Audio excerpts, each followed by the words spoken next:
bantamweights who've been more nailed than they have been hammer inside of the UFC's octagon. We have the Mongolian Murderer, Aoriqileng, taking on Kid Kvenbo, Johnny Munoz Jr. And when I say what I said, I say it because these two guys have losing UFC records. They've had some fun fights, for sure. One of them has. And when you look at it for Johnny Munoz Jr., when he's fought pure wrestlers inside of the UFC, he's been able to beat them. We think of the Jamie Simmons submission win. We think of the win that he had over Ludwig Cholinyan, where he was able to pressure the pace. But for Munoz Jr., I can give you a really quick Cole's notes to get you out of here, send you home happy. Trained out of Sequence Jiu-Jitsu. Got his Brazilian Jiu-Jitsu black belt at age of 20. Trained under his mother and his father. His father's nickname was Kid Kvenbo, and his name was also Johnny Munoz. That's why he's a junior. And it's pretty lame. But when you look at it for Munoz Jr. these days, training out of Entram Gym with one of Matt's favorite fighters. I don't have all these favorites. Where's this coming from? Jose Alberto Quinones. Teco Quinones. So for Munoz Jr., you sure as hope his striking's coming, because in the UFC it's been a lot of this and not a lot of this. It's like he's not Clay Guida's brother slapping him in the face. You're like Ric Flair hitting yourself until you bleed. Calm down. Again, like Clay Guida's brother. Let out a burp between the rounds and then give him a couple slaps. But for Munoz Jr., it's been a lot of volume with no payback. And when you look at it for Aoriqileng, if there was the payback, this is where it could pay off, because Aoriqileng, if he's been anything, it's been hittable. You saw it his last time out. Gets hit by Ayman Zahabi near the end of the first round of their matchup. Ayman looking like he's Patrick Roy, just throwing those arms up there. But the ref wanted to see a little bit more, so Ayman had to go knock down that door. Hit him with the Paul Bunyan. So Aoriqileng, his last time out, he did get finished. That was earlier on this year, UFC 288. And for Aoriqileng, it's been a really weird run too. The Cole's notes, he takes on Jeff Molina in the debut, gets dropped twice in the second round, zombies himself back in the third round. It's a fight of the night at UFC 261.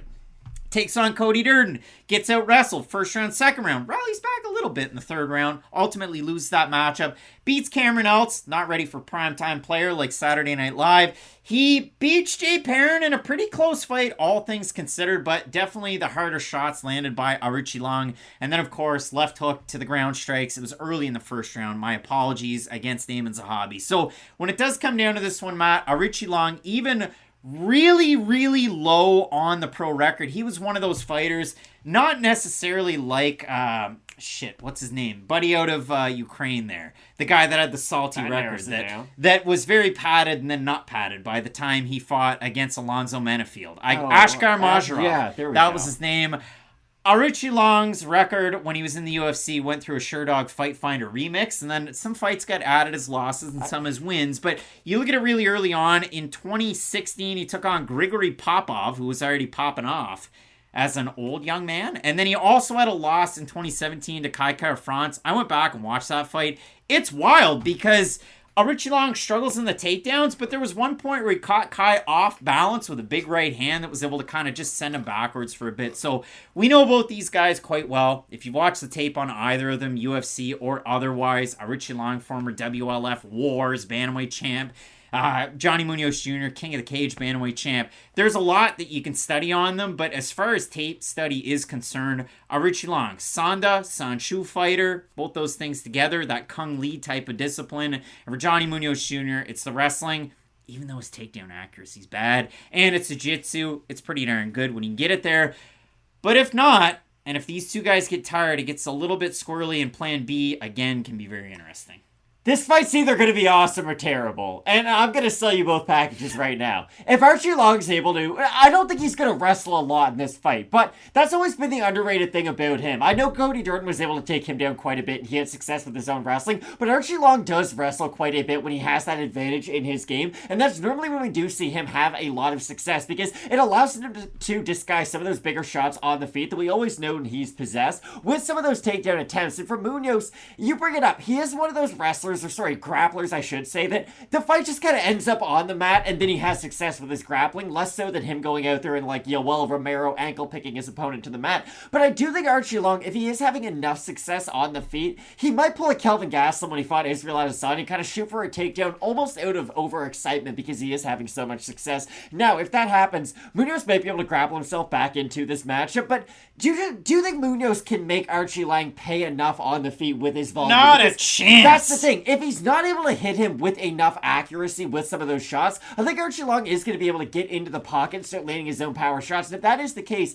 it might be a difficult night for Munoz unless his volume is just so overwhelming that he's able to negate some of the cleaner shots that Aoriqileng is able to land himself. It really does come down to the power versus the finesse and the volume, if you will, be it with the striking or with the wrestling too. Well, and what you like out of Aoriqileng as far as, yes, the strike differential in the UFC, it's been a small sample size. It is a negative at minus 1.08, but the volume, 6.04 strikes landed per minute to 7.12 absorbed, and he's got a 49% strike defense. If that number is below 55%, you're getting a little bit worried that this guy goes red line, and so far, he's gone red line. I mean, listen, did the piston pop? I don't know. Did it? I don't know. But when you watch a guy like Aoriqileng, that's what you worry about. So in a matchup like this, Matt, the odds are pretty much at a pick 'em. We have a look at the topology vote. Surprised us there to you. One guy's a fan favorite. One guy's not. I'm going to say over under 65% Aoriqileng. I'm sorry, Craig. I gotta do what you do to me. Babe, I'm sorry. Johnny Munoz Jr. is fighting and I'm a big fan, so we can't, neither one of these guys are real fan favorites. One guy won a fight of the night on the undercard of a pay-per-view. Fans are going to get excited about that guy's style, more so than a guy who has a decision win over an Ultimate Fighter semifinalist loser and Jamie Simmons. We both spend a lot of time on X, Craig. You and I both have never seen anybody go Aoriqileng. Over under 65%, the Mongolian Murderer. Under. And it is the opposite in that percentage, Matt. 984 total votes, 65% Munoz Jr., 77% by decision for the 35% that have Aoriqileng, 60% by decision, 30% by knockout. Matt, Johnny Munoz Jr.'s last time out, he took on Daniel Santos. He was a big underdog. I forgot that. I thought that was a close fight in general, and Johnny Munoz Jr. just happened to lose it. Johnny Munoz Jr. in the first round pulled guard and thought he was hot to trot with his back off the mat. And guess what? He wasn't, and he lost that fight overwhelmingly by decision. So, who do you have in the matchup in this one? I don't like it, but I have Johnny Munoz Jr.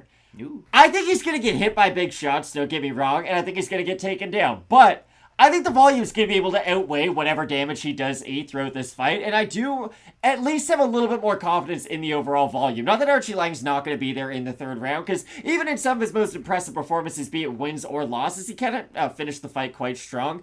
I just don't know if he's going to be able to be consistent enough throughout the 15 minutes to get a win over Munoz Jr., so I think it's a close fight. Hopefully it's a really fun fight if they do end up grappling for any period of it, but I do have Johnny Munoz Jr. in the matchup. I know there's somebody out there right now. When the odds are close, these guys, they split the picks, and that's how they do this, and that's how they keep their record around 500. Guess what? That's not how it works. Statistically, throughout an entire year. And when I look at this one, I have Aoriqileng. He trains with Alatang Lee, who's a decent defensive wrestler. He trains with Henry Cejudo out of Fight Ready. He trains with Jonathan Pierce as well. I like Aoriqileng. There's not a big sense that he's going to get knocked out by Johnny Munoz Jr. And by and large, Aoriqileng, although he was taken down by Jay Perrin, was able to get out of the bad, disadvantageous positions and mix it up on the feet. So for me, I like Aoriqileng in the matchup. Matt going with Kid Kvenbo, Johnny Munoz Jr. Let us know who you have. Will it be Inner Mongolia's own, or will it be the man out of California? A big-time matchup on this card. Now we get to flip it forward in this bantamweight division and look at number 15 trying to hold his spot. Chris Gutierrez taking on Montel Jackson. You're going to want to keep it locked in with Fight Night Picks. We always say, let's get into it.